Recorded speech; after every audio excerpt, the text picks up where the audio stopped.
Zero to Professional English Course, a creation of Habib Riaz.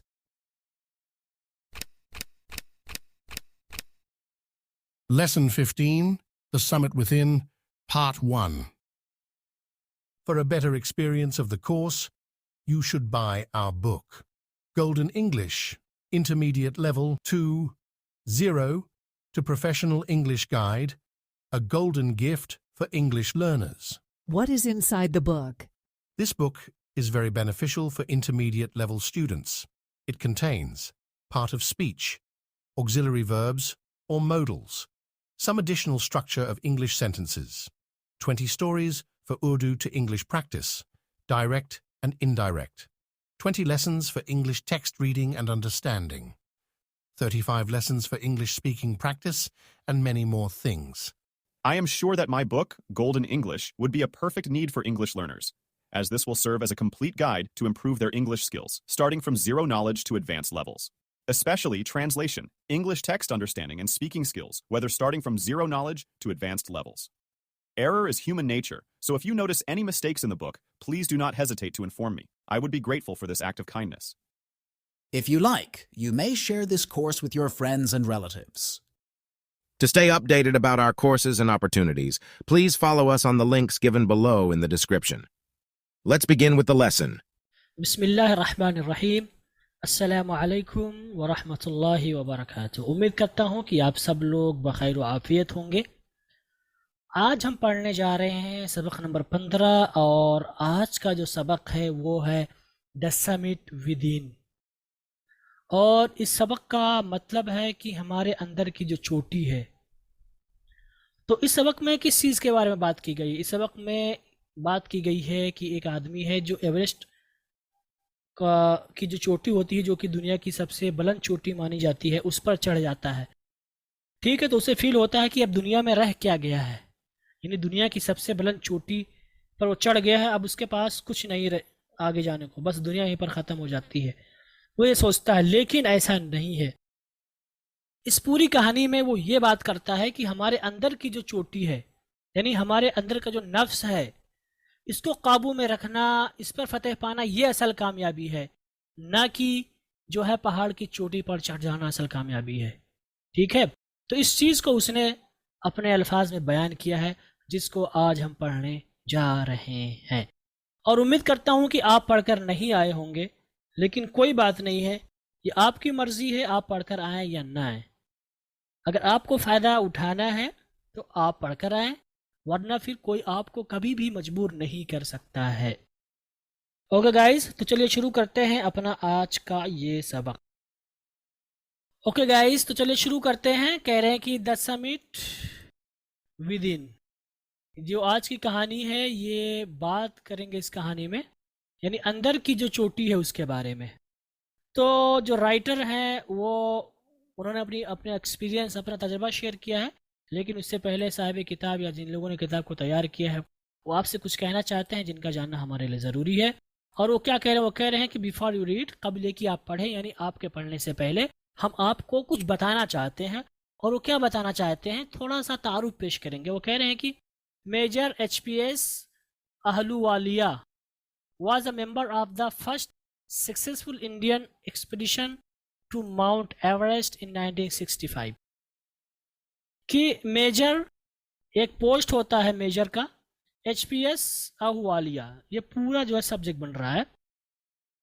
तो major HPS Ahluwalia was a member, वो एक रुकन थे। मेंबर का मतलब उज़्व या रुकन, ठीक है, वो एक रुकन थे किसके? Of the first successful Indian expedition, यानी जो है हिंदुस्तान की पहली कामयाब मुहिम के हिस्सा थे। और ये मुहिम किसके लिए थी? To Mount Everest in 1965। Mount Everest 1965, यानी कि 1965 में माउंट एवरेस्ट की जो कामयाब पहली मुहिम थी, जो इंडियन पर मुश्तमिल थी, उसके एक मेंबर थे ये।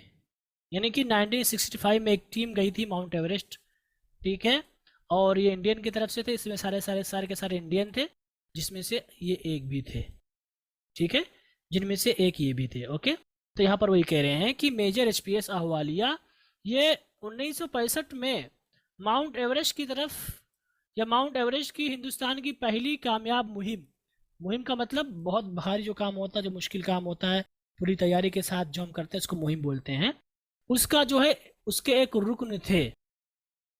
ठीक, आगे कह रहे हैं हाउ डिड ही फील, उन्होंने कैसा महसूस किया, when he stood on the highest point in the world, जब वो खड़े हुए, हाउ डिड ही फील, उन्होंने कैसा महसूस किया, लेकिन आप कह सकते हैं उन्हें कैसा लगा, ये भी कह सकते हैं। व्हेन, जब he stood on the highest point, जब वो खड़े हुए सबसे सबसे जो है सबसे ऊंचे पॉइंट पर इन द वर्ल्ड, दुनिया के, ठीक है, और दुनिया का सबसे ऊंचा पॉइंट क्या है, माउंट एवरेस्ट, ठीक है। तो जब वहां पर खड़े हुए तो उन्होंने कैसा फील किया, उन्हें कैसा लगा। Let us here his story in his words, चलिए सुनते हैं उनकी कहानी को इन हिज वर्ड्स, उनके अल्फाज में। सो अगर आप इसका लफ्जी तर्जुमा करें तो बोलेंगे चलिए सुनते हैं उनकी कहानी को उनके अल्फाज में। लेकिन एक उर्दू की ताबीर इस्तेमाल होती है कि चलिए सुनते हैं उनकी कहानी खुद उनकी ज़ुबानी। तो यहाँ पर यही ताबीर है, ये आपकी अंग्रेज़ी की ताबीर है, और आप उर्दू में कहेंगे चलिए सुनते हैं उनकी कहानी खुद उनकी ज़ुबानी। ये बहुत अच्छी ताबीर है। ओके, कह रहे हैं कि climbing the summit and then the more difficult task of climbing the summit within. वह कहानी किसके बारे में है, क्लाइंबिंग द समिट यानी चोटी पर चढ़ना, समिट का मतलब चोटी, और समिट का मतलब जो कॉन्फ्रेंस होती है बड़े पैमाने पर उसको भी बोलते हैं समिट।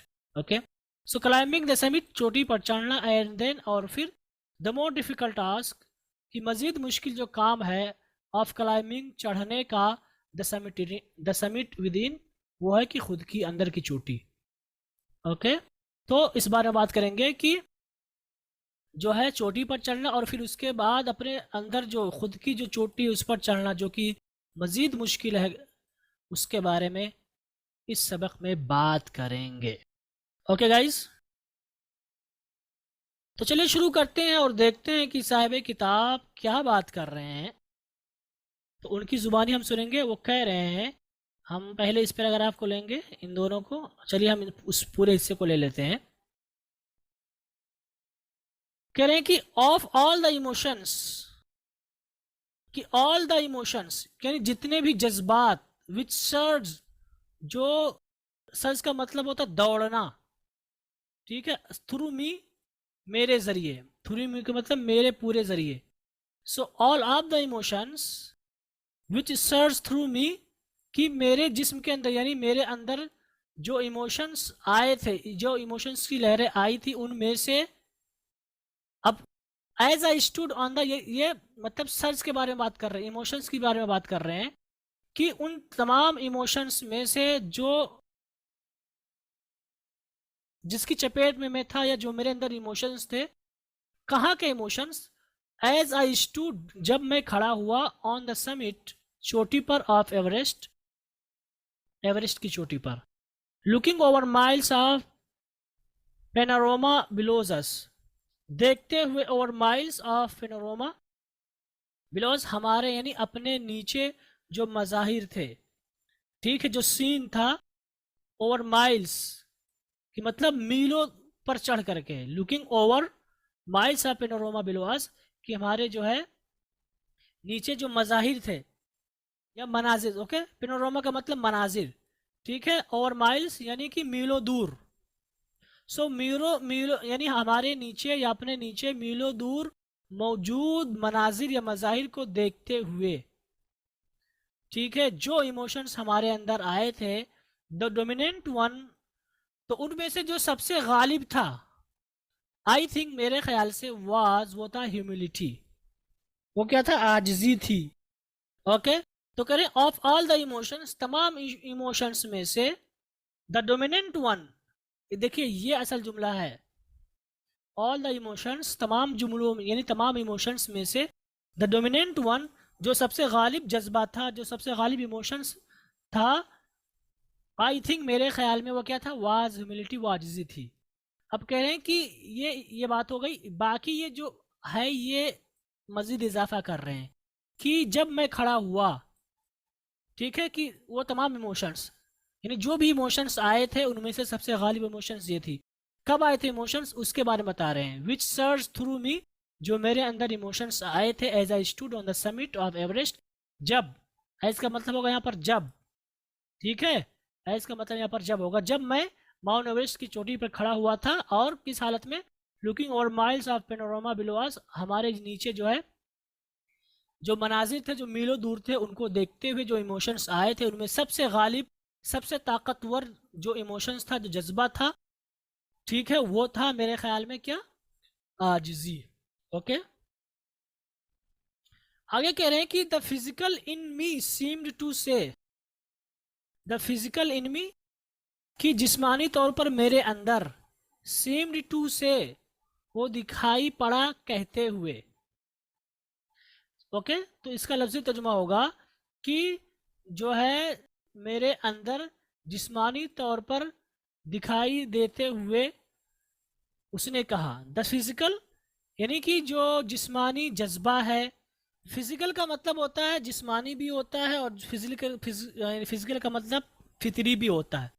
तो कहें द फिजिकल इन मी, मेरे अंदर जो जिस्मानी इमोशन था, लेकिन यहाँ पर इसका तर्जुमा करेंगे फितरी, फितरत।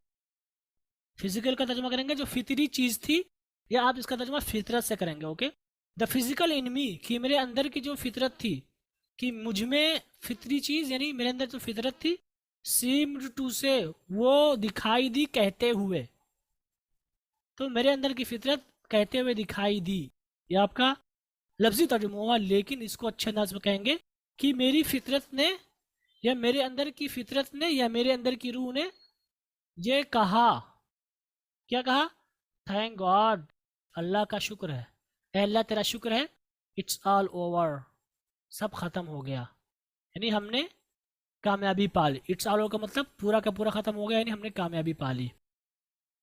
हाउ एवर, बहर Kaif, instead of being Jubilant, instead of का मतलब के बजाय, बीइंग का मतलब होना, एंड जुबिलेंट का मतलब खुश, शादमा, मगन।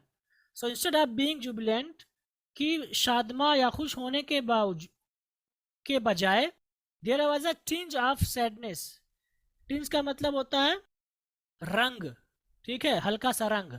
तो टिंज ऑफ सैडनेस का मतलब जो है गम का हल्का सा रंग, लेकिन इसको अच्छे अंदाज में कहेंगे कि दुख की रमक। ओके, यानी थोड़ा सा दुख। So there was a tinge of sadness, की थोड़ी सी मायूसी थी। टिंज ऑफ सैडनेस का मतलब थोड़ी सी मायूसी। ओके, सो खुश होने के बाद बजाय थोड़ी सी मायूसी थी। वाज इट बिकॉज, अब कहने की मायूसी जो थी, वाज इट, कि ये थी, क्या ये थी, वाज इट का तर्जुमा करेंगे क्या ये थी, यानी मायूसी थी, बिकॉज क्योंकि I had already done the ultimate in climbing, कि क्या मैं पहले ही जो है चढ़ने की जो आखिरी चीज़ है, अल्टीमेट का मतलब कतई या आखिरी चीज़ है, उसको मैं कर चुका था।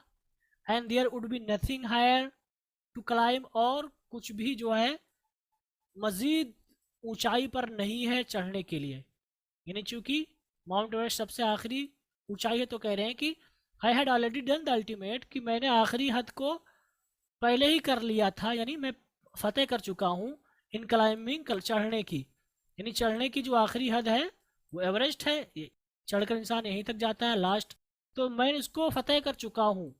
And there would be nothing higher to climb, और कुछ भी चढ़ने के लिए इससे ज़्यादा कवी नहीं है। And all roads hereafter would lead down, और इसके बाद ऑल रोड्स, इसके बाद जो सड़कें हैं वुड लीड डाउन, वो नीचे की तरफ ले जाएंगी। यानी कि माउंट एवरेस्ट पर जब ये चढ़ गए थे तो यहाँ पर सोच रहे थे कि यही आखिरी हद है, अब यहाँ पर मैं चढ़ गया हूँ, तो क्या अब कोई और चीज़ है जो इससे बड़ी हो जहाँ पर मैं चढ़ूँ, ये सोच रहे थे। ओके, और ये कह रहे हैं कि इसके बाद तो जितनी सड़कें सब नीचे ही ले जाएंगी, इसके बाद इन्हें नीचे ही आना है, क्योंकि इसके अलावा अब कोई चीज़ इससे हायर नहीं है। तो क्या इस सवाल की वजह से वो थोड़े से उदास थे, यहाँ पर ये कह रहे हैं। ओके, सो जुबिलेंट का मतलब मशरूर, खुश, मगन, और टिंज का मतलब रंग, यानी थोड़ी सी चीज़। टिंज ऑफ सैडनेस का मतलब जो है थोड़ी सी घबराहट या मायूसी। अल्टीमेट का मतलब आखिरी, क़तई, हतमी, और बाकी सारे अल्फाज वाज़े है। आफ्टर का मतलब इसके बाद। ओके, आगे कह रहे हैं by climbing the summit of Everest, कि एवरेस्ट की चोटी पर चढ़कर यू आर ओवरहेल्म्ड, आप जो है ओवरहेल्म का मतलब लबरेज हो जाना, ठीक है, मगलूब हो जाना, by a deep sense of joy. Deep का मतलब गहरा, सेंस का मतलब एहसास, ऑफ जॉय का मतलब खुशी, एंड थैंकफुलनेस और शुक्रगुजारी।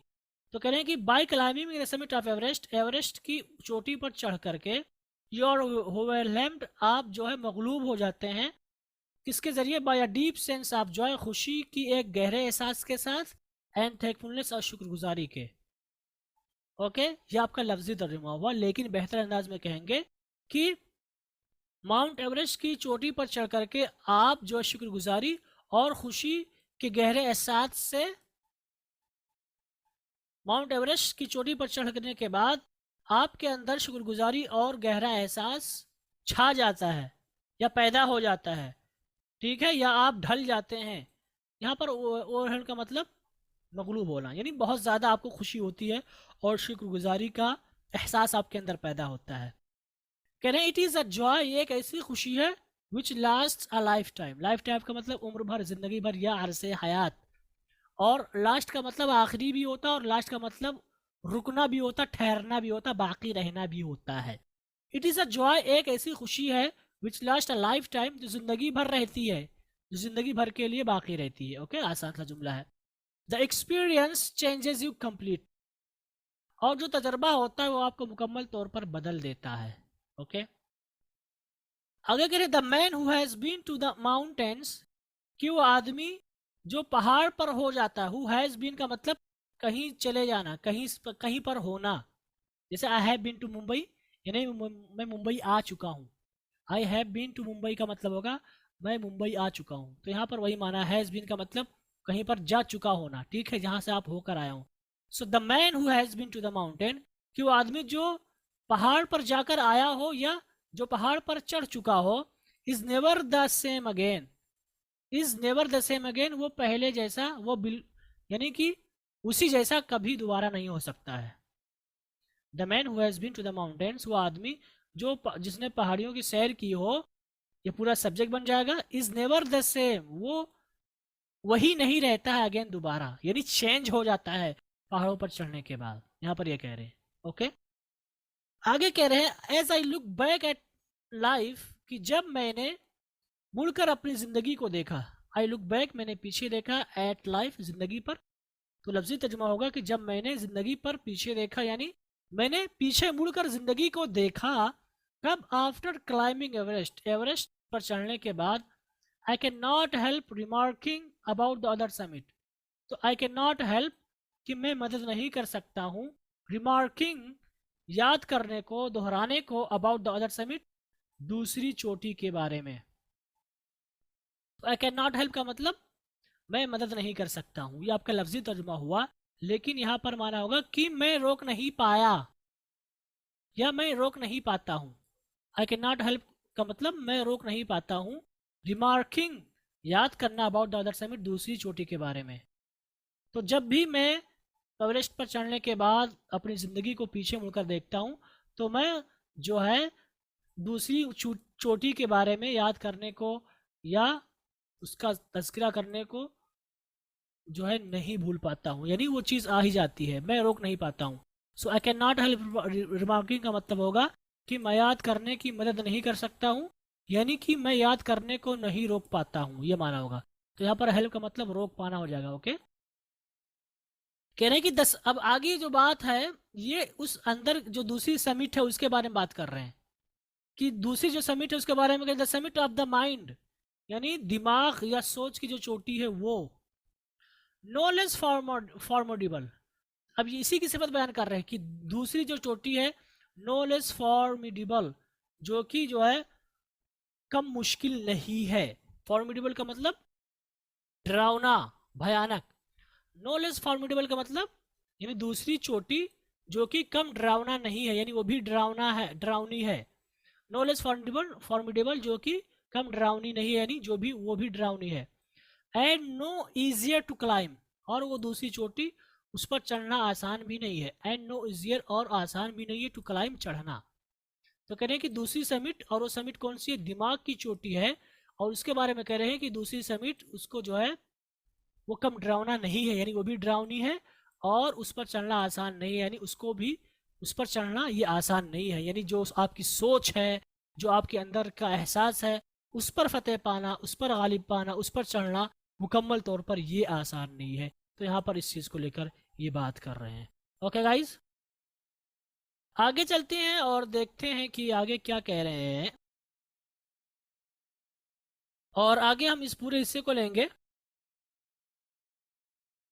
आगे कह रहे हैं even when getting down from the summit, कि when getting down from the summit यानी कि चोटी से नीचे उतरते वक्त, once the physical exhaustion had gone, जब, वंस का मतलब एक बार होता है लेकिन यहाँ पर एक मरतबा जब, द फिजिकल एग्जॉस्टन यानी कि जो जिस्मानी थकावट हैड गॉन वो चली गई थी, आई बिगेन आस्किंग माई सेल्फ, कि मैंने अपने आप से पूछना शुरू कर दिया। तो बिगेन का मतलब शुरू करना होता है, लेकिन यहाँ पर करेंगे मैं अपने आप से पूछने लगा, द क्वेश्चन, सवाल। ओके, तो इवन का मतलब होगा कि यानी कि जो है चोटी से उतरने के बाद जो मुझे थकावट हुई थी उसके जाने के बावजूद भी, यहाँ पर इवन का मतलब के बावजूद भी, आई बिगेन आस्किंग, मैं पूछने लगा, माई सेल्फ, खुद से, क्या, द क्वेश्चन, सवाल। और सवाल क्या था, why I had climbed Everest, कि मैं एवरेस्ट पर क्यों चढ़ा था। और सवाल क्या था, why did the act of reaching the summit have such a hold on my imagination, why did the act of reaching the summit, की चोटी पर पहुंचने का काम, हैव सच अ होल्ड, वो क्यों जो है काबू में किए हुए है, वो कंट्रोल रखे हुए है, ऑन माई इमेजिनेशन, मेरे ख्यालात में। तो होल्ड ऑन इमेजिनेशन का मतलब उसका जो ख्याल है उसमें बार बार वो चीज़ क्यों आ रही है, ये कह रहे हैं। ठीक है, why you have hold on my imagination का क्या मतलब होगा कि आप मेरे, यानी आप किसी की जो है थॉट को मतलब कैद में कर लें, यानी बार बार उसके दिमाग में आए। तो यहाँ पर वो चीज़ है कि जो है why did the act of reaching the summit, की उसी चोटी पर पहुंचने का जो काम है वो मेरे जहन को क्यों जो है काबू में किए हुए, यानी क्यों बार बार वो चीज़ मेरे जहन में आ रही है। यहाँ पर ये कह रहे हैं, it was already a thing of the past, it was already a thing of past, ये तो जो है पहले से ही माजी की बात है, यानी बाद में ये सोच रहे हैं। समथिंग डन यस्टरडे, समथिंग का मतलब एक ऐसी चीज, डन का मतलब जिसे किया गया, यस्टरडे का मतलब कल, यानी एक ऐसी चीज है जिसको हमने कल किया है। विद एवरी पासिंग डे, हर गुजरने के दिन के साथ, विद एवरी पासिंग डे का मतलब हर जो है गुजरने के दिन के साथ, यानी कि दिन गुजरने के साथ साथ।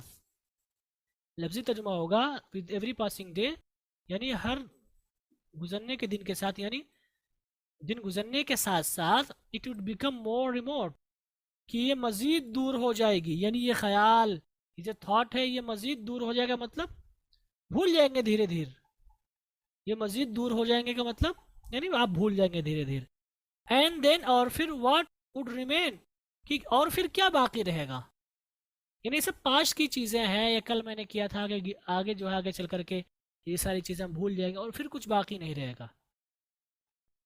आगे करें, would my memories fade slowly away, तो यहाँ पर फेड का मतलब मुरझा जाना, फीका पड़ जाना। तो वुड माई मेमोरीज, की क्या मेरे जो ख्यालात हैं, मेरी जो यादगारें हैं, fade slowly away, fade away का मतलब मुरझा जाना, यानी ख़त्म हो जाएंगी, मैं भूल जाऊंगा। फेड अवे का मतलब भूल जाने के माने हम इसका तर्जुमा करेंगे।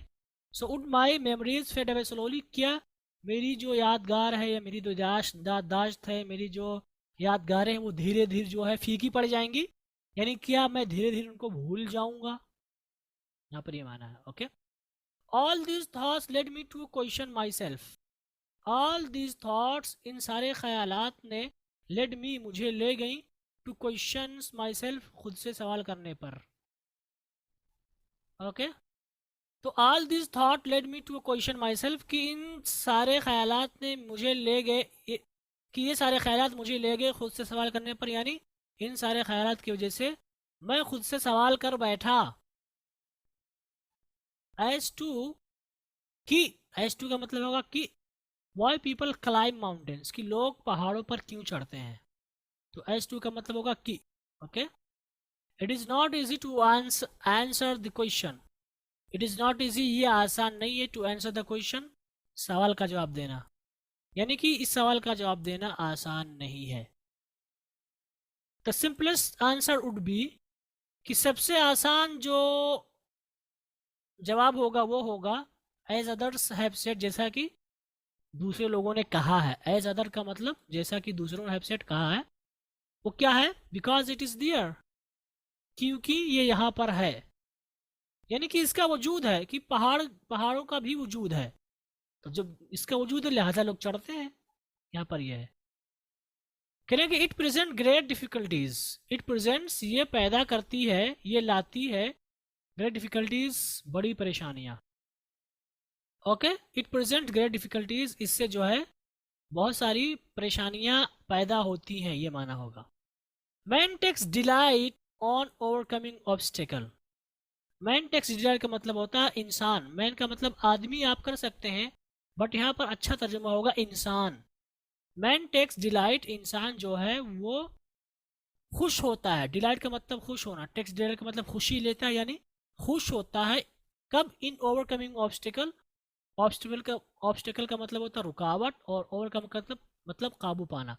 तो यानी रुकावटों को काबू पाने में इंसान खुश होता है, यानी जब इंसान रुकावटों पर काबू पा लेता है तो उस पर खुश होता है।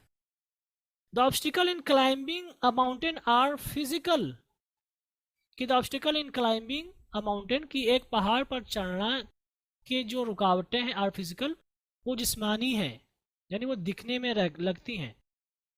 अ climb to a summit means, कि a climb to a summit, चोटी पर चढ़ना, मीन्स उसका मतलब होता है, यानी कि चोटी पर चढ़ने का मतलब होता है क्या? इंड्योरेंस, इस्तक़लाल। इंड्योरेंस का मतलब इस्तक़लाल। परसिस्टेंस, साबित कदमी। परसिस्टेंस का मतलब साबित कदमी। एंड विल पावर, और खुद एतमादी, यानी कि अगर आपके अंदर सब्र है, खुद एतमादी है और इस्तक़लाल है, आप मुस्तकिल काम कर रहे हैं, तो आप जो है चोटी पर चढ़ जाएंगे। ठीक है, यहाँ पर ये कह रहे हैं कि चोटी पर चढ़ने का मतलब है ये, यानी ये चीज़ें आपके अंदर होंगी तो आप चोटी पर चढ़ जाएंगे। आगे कह रहे हैं the demonstration of these physical qualities is no doubt accelerating as it was for me also.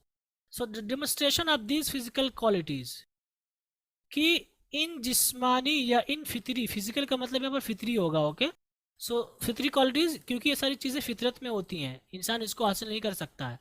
So these physical qualities के फितरी खुसूसियात, द डेमोन्स्ट्रेशन के मज़ाहिर, डेमोन्स्ट्रेशन का मतलब मज़ाहिर। सो इन जिस्मानी या इन जो है फितरी खुसूसियात के मज़ाहिर, इज़ नो डाउट, बिला शुबहा, नो डाउट का मतलब बिला शुबहा, इज़ है एक्सिलरेटिंग, फरहत बख्श, यानी हौसला देने वाली। तो नो डाउट, बिला शुबहा, ये जो फितरी जो है फिज़िकल खुसूसियात हैं, इनके मज़ाहिर या इनका जो मज़हर है वो फरहत कुन है, यानी कि जोश पैदा करने वाला है, तरगीब देने वाला है। As it was for me also, as का मतलब जैसा कि इट वॉज ये था, फॉर मी मेरे लिए, ऑल्सो मतलब भी, as it was for me also, जैसा कि ये मेरे लिए भी था। ओके गाइज, तो यहाँ पर ये माना हो, उम्मीद करता हूँ कि आपके समझ में आया होगा। आगे चलते हैं और देखते हैं कि आगे क्या हुआ। आगे हम एक पैराग्राफ इसको लेते हैं। I have a more personal answer to the question. I have a more personal answer, कि मेरे पास जो है एक ज़ाती जवाब है, टू द क्वेश्चन, इन सवाल का, इस सवाल का। ओके, सो मेरे पास इस सवाल का एक ज़ाती जो है जवाब है। मोर का मतलब मज़ीद, यानी मेरे पास एक मज़ीद जवाब है जो कि ज़ाती है। For my childhood I have been attracted by mountains. From my childhood, अपने बचपने से, आई हैव बीन अट्रैक्टेड, कि मैं गिरवीदा रहा हूँ। अट्रैक्ट का मतलब जो है किसी को अपनी तरफ बुला लेना, गिरवीदा करना। ठीक है, बाय माउंटेन्स, पहाड़ों के ज़रिए। सो आई हैव बीन अट्रैक्टेड, कि जो है मुझे गिरवीदा बना दिया गया है। बी बाय माउंटेन्स मतलब पहाड़ों के ज़रिए। सो अट्रैक्ट का मतलब फरेफ्ता होना। Okay, so from my childhood, अपने बचपन से, आई हैव बीन अट्रैक्टेड, कि मैं फरेफ्ता हो गया हूँ, बाय माउंटेन्स, पहाड़ों के ज़रिए। सो इसका लफ्ज़ी तर्जुमा होगा कि अपने बचपन से ही मैं पहाड़ों के ज़रिए जो है फरिश्ता बना दिया गया हूँ। लेकिन इसको अच्छे अंदाज में कहेंगे फ्रॉम माई चाइल्डहुड, अपने बचपन ही से I have been attracted by mountains, मैं पहाड़ों का दीवाना रहा हूँ, मैं पहाड़ों का जो है फरिश्ता रहा हूँ।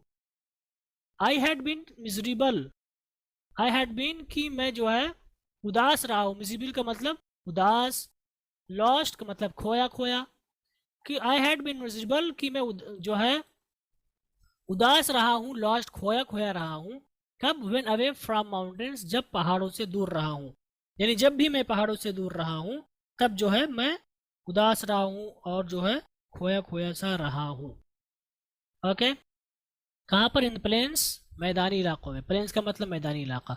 तो जब भी मैं पहाड़ों से दूर मैदानी इलाकों में रहा हूँ मैं खोया सा रहा हूँ और जो है उदास रहा हूँ। आगे कह रहे हैं mountains are nature at its best, कि पहाड़ जो है वो फितरी हैं, वो कुदरत है एज इट्स बेस्ट, अपनी पूरी बेहतरी में। एट इट्स बेस्ट का मतलब अपनी पूरी बेहतरी में। तो पहाड़ जो है ये जो है अपनी पूरी बेहतरी में जो है फितरत है, यानी कि पहाड़ जो है अपने आप में सबसे बेहतरीन फितरत है। क्या तर्जुमा होगा? कि पहाड़ या पहाड़ी इलाके खुद में या अपने आप में सबसे बेहतरीन जो है क्या फितरत है, कुदरत है। देयर ब्यूटी एंड मैजेस्टी, कि देयर ब्यूटी उनकी खूबसूरती, एंड मैजेस्टी और उनका जो जलाल है। Okay, pose a great challenge, pose का मतलब रखना या दिखाना, तो यहाँ पर होगा रखती है ग्रेट चैलेंज, एक बहुत बड़ा चैलेंज। तो पहाड़ों की जो खूबसूरती है, इनकी जो जलालत है, इनकी जो अजमत है, इनका जो खौफ है, इनकी जो मोहब्बत है लोगों के दिलों में, पोज अ ग्रेट चैलेंज, वो एक बहुत बड़ा चैलेंज सामने रख। एंड लाइकली मैनी, और बहुतों की तरह, एंड का मतलब और, लाइक का मतलब तरह, मैनी का मतलब बहुत। ओके, एंड लाइकली मैनी और बहुतों की तरह, आई बिलीव मैं मानता हूँ, मैं यकीन रखता हूँ, ये भी कह सकते हैं, लेकिन मैं मानता हूँ डेट की माउंटेन्स आर अ मीन्स, कि पहाड़ियाँ जो है या पहाड़ी इलाके जो हैं वो जरिया हैं, वो जराए हैं of communion with God. Communion का मतलब कुर्बत, सोहबत, विद गॉड, गॉड का मतलब अल्लाह। ठीक है, तो जो पहाड़ी इलाके हैं, जो पहाड़ हैं, ये अल्लाह के साथ सोहबत अख्तियार करने के या अल्लाह की कुर्बत हासिल करने के जराए हैं या जरिए हैं। ओके, तो यहाँ पर ये माना हुआ इस पैराग्राफ का। तो उम्मीद करता हूँ कि आपके समझ में आया होगा। आगे देखते हैं क्या हुआ। आगे है once having granted this, once का मतलब एक बार, हैविंग ग्रांटेड दिस ये मंजूर करने के बाद। तो ग्रांट का मतलब मंजूर करना, हासिल करना, यानी ये मानने के बाद द क्वेश्चन रिमेन्स, सवाल बाकी रहता है। वाई एवरेस्ट, कि एवरेस्ट क्यों, यानी एवरेस्ट क्यों ऐसा है, एवरेस्ट के बारे में क्यों। बिकॉज क्योंकि इट इज द हाइएस्ट, क्योंकि ये सबसे जो है ऊंचा है। द माइटिएस्ट सबसे ज्यादा ताकतवर है। And has डिफाइड many previous attempts और इसने बहुत सारी जो है पुरानी कोशिशों का मुकाबला किया है, यानी बहुत सारे लोग इस पर चढ़ने की कोशिश किए हैं। It takes the last ounce of one's energy, it takes ये लेता है, यानी माउंट एवरेस्ट लेता है क्या, द लास्ट आउंस, आउंस का मतलब एक तरह की इकाई है, तो आउंस ऑफ एनर्जी का मतलब पूरी एनर्जी, यानी एनर्जी की एक इकाई, यानी पूरी एनर्जी, पूरी ताकत। It takes the last ounce of one's energy, कि इसमें जो है एक आदमी की पूरी ताकत लग जाती है। इसका लफ्जी तर्जुमा होगा इट टेक्स ये लेता है, यानी mount Everest, the last ounce of one's energy, यानी किसी की ताकत का आखिरी हिस्सा, यानी कि it takes the last ounce of energy, यानी इसमें इंसान की पूरी ताकत लग जाती है। It is a brutal struggle with rock and ice, it is brutal struggle, ये सख्त मेहनत है, विद रॉक एंड आइस, बर्फ और पत्थर के साथ, चट्टान के साथ, यानी कि इसमें जो बर्फ और चट्टान होते हैं और इसमें सख्त मेहनत करनी पड़ती है। वंस टेकन अप, एक बार जो है फैसला लेने के बाद, टेकअप का मतलब फैसला लेना, अज़्म मुसम्मम करना या ऊपर चढ़ना। तो यहाँ पर वंस टेकन अप आप कह सकते हैं ऊपर चढ़ने के बाद या फैसला लेने के बाद। It can not be given up half way, it can not be given up, इसे छोड़ा नहीं जा सकता है हाफ वे, बीच रास्ते में। इवन यहाँ तक कि when one's life is A stake, कि जब एक इंसान की जिंदगी जो है दांव पर लगी हो। एट स्टेक का मतलब खतरे में हो, दांव पर हो। So my life is A stake का क्या मतलब होगा, मेरी जिंदगी दांव पर लगी हुई है या मेरी जिंदगी खतरे में है। सो एक बार फैसला करने के बाद या एक बार ऊपर चढ़ने के बाद इसको बीच रास्ते में नहीं छोड़ा जा सकता है, यहाँ तक कि उस वक्त भी वंस का मतलब किसी की ज़िंदगी दांव पर लगी हो। ओके गाइस, तो यहाँ पर ये माना हुआ। आगे देखते हैं क्या कह रहा है। आगे कह रहा है कि the passage back is so difficult as the passage onwards. Passage का मतलब रास्ता, द पासेज बैक की पीछे जाने का रास्ता इज एज डिफिकल्ट की उतना ही मुश्किल है एज द पासेज ऑनवर्ड्स, जितना कि ऊपर चढ़ने का रास्ता।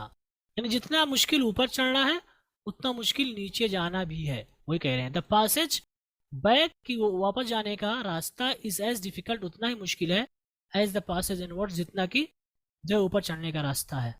एंड देन, और फिर when the summit is climbed, कि जब समिट को यानी ऊंचाई को चढ़ लिया जाता है, यानी जब ऊंचाई पर चढ़ लिया जाता है, देयर इज एक्सलरेशन, तो वहां पर एक खुशी होती है, एक एहसास होता है खुशी का। The Joy of having done something, having done something का मतलब कुछ कर जाने का एहसास, खुशी। The Joy of having done something, कुछ कर जाने का एहसास या कुछ कर जाने की खुशी इंसान को मिलती है। द सेंस, और क्या मिलता है, the sense of a battle fought and one, कि एक जंग का एहसास, फॉट जिसे लड़ा जाता है, एंड वन और जीता जाता है। ओके, तो जब इंसान जो है चोटी पर चढ़ जाता है तो उसे ये सारी चीज़ें महसूस होती। क्या चीज़ है, अंदर की खुशी, करने का जज्बा, और जो है कुछ जो है कर किए जाने की खुशी, और जो है एक ऐसी जंग जीत जाने की खुशी जिसे आप लड़ते हैं और जीत जाते हैं। आगे करें, there is a feeling of victory and happiness, there is a feeling of victory and happiness, कि एक एहसास होता है। देयर इज अ फीलिंग का मतलब वहां पर एक फीलिंग है, ये लफ्जी तर्जुमा होगा, लेकिन कहेंगे कि एक एहसास होता है किस चीज का, ऑफ विक्ट्री, जीत का, एंड हैप्पीनेस, और खुशी का। ठीक है, तो जब आप चोटी पर चढ़ जाते हैं तो ये सारी चीज़ें, ये एहसासात आपके जहन दिमाग में आते हैं। आगे चलते हैं और आगे देखते हैं कि क्या है। आगे है कि glimpsing a peak in the distance, की दूरी में चोटी को देखना। I get transported to another world, कि मैं जो है दूसरी दुनिया में चला गया। आई गेट ट्रांसपोर्टेड, मैं मुंतकिल कर दिया गया, टू अनदर वर्ल्ड, एक दूसरी दुनिया में। यानी glimpsing a peak in the distance, यानी दूर से जो है चोटी को देखने की वजह से, या देखकर मैं दूसरी दुनिया में चला गया। I experience a change with in my self, कि मैंने खुद में एक जो है चेंजिंग महसूस की। Which can only be called mystical, which can only be called, जिसे सिर्फ कहा जा सकता है, ऐसी वजह से मिस्टिकल जो है पोशीदा या खुफिया, या मिस्टिकल का मतलब पोशीदा, खुफिया, या जिसे जो है इंसान बयान ना कर सके। बाई, क्योंकि इट्स ब्यूटी, इसकी खूबसूरती, अलूफनेस, इसकी तन्हाई, माइट, ताकत, रगनेस, इसकी जो है खुरदरापन, एंड द डिफिकल्टीज इनकाउंटर, और वो परेशानियां जिनका मुकाबला किया गया। इनकाउंटर का मतलब मुकाबला करना, ऑन द वे, रास्ते में। The peak draws me to it, the peak जो है, जो चोटी है, ड्रॉज मी टू इट, वो मुझे इसकी तरफ ले जाती है। ओके, तो ये सारी चीज़ें जो हैं, यानी कि इसका खूबसूरत होना, इसका अकेला होना, इसके अंदर जो ताकत है, इसका खुरदरापर होना, और जो है इसके रास्ते में जो आने वाली परेशानियां हैं, जिन परेशानियों को मुकाबला किया गया है, द पीक, और फिर चोटी, ड्रॉज मी टू इट, ये मुझे अपनी तरफ खींचती है, इसकी तरफ खींचती है, यानी इसकी तरफ मुझे माइल करती है। एज एवरेस्ट डिड, जैसा कि एवरेस्ट ने मेरे साथ किया। ठीक, इट इज़ अ चैलेंज, ये एक चैलेंज है। That is difficult to resist, जो है डेट इज़ डिफ़िकल्ट, जो कि मुश्किल है, टू रेजिस्ट। और रेजिस्ट का मतलब मुकाबला करना, मुज़ाहमत करना। Okay, so it is a challenge, ये एक चैलेंज है, डेट इज़ डिफ़िकल्ट जो कि मुश्किल है, टू रेजिस्ट मुकाबला करना। तो ये एक चैलेंज है जो कि मुश्किल है मुकाबला करना, ये आपका लफ्जी तर्जुमा हुआ। लेकिन यहाँ पर कहना क्या चाह रहे हैं, कहना चाह रहे हैं इट इज़ अ चैलेंज, एक ऐसा चैलेंज है that is difficult to resist, जिसका मुकाबला करना मुश्किल है या जिसकी मुज़ाहमत करना मुश्किल है। ओके गाइस, तो यहीं पर आज का ये हमारा सबक ख़त्म हुआ। उम्मीद करता हूँ कि आपने एंजॉय किया होगा और इसमें बहुत सारे अल्फाज आए हैं जो कि आपको मुश्किल लगे होंगे, लेकिन मैंने कोशिश की है कि इसका तर्जुमा मैंने किया है और इसके अल्फाज माने भी बताए हैं। आप इन अल्फाज मानी को अपनी कॉपी में लिख लें और इनको याद कर लें और फिर एक बार फिर से आप खुद से इसका तर्जुमा करें। तो बेहतरीन तरीका यह है कि आप खुद से पहले पढ़ के आएँ, फिर मेरे साथ इसको पढ़ें, फिर एक बार आप खुद से भी इसका तर्जुमा करें, तब देखिए कितना मज़ा आता है और कितना आपको समझ में आता है। और आप कमेंट में ज़रूर बताइएगा कि आपको सच में फ़ायदा हुआ कि नहीं हुआ। ओके गाइस, तो इन्हीं कलिमात के साथ अब हम आज आपसे रुखसत होते हैं। इंशाल्लाह हमारी मुलाकात कल होगी अगले सबक में, जो कि इसका पार्ट नंबर 2 है। अस्सलामु अलैकुम व रहमतुल्लाहि व बरकातुहू।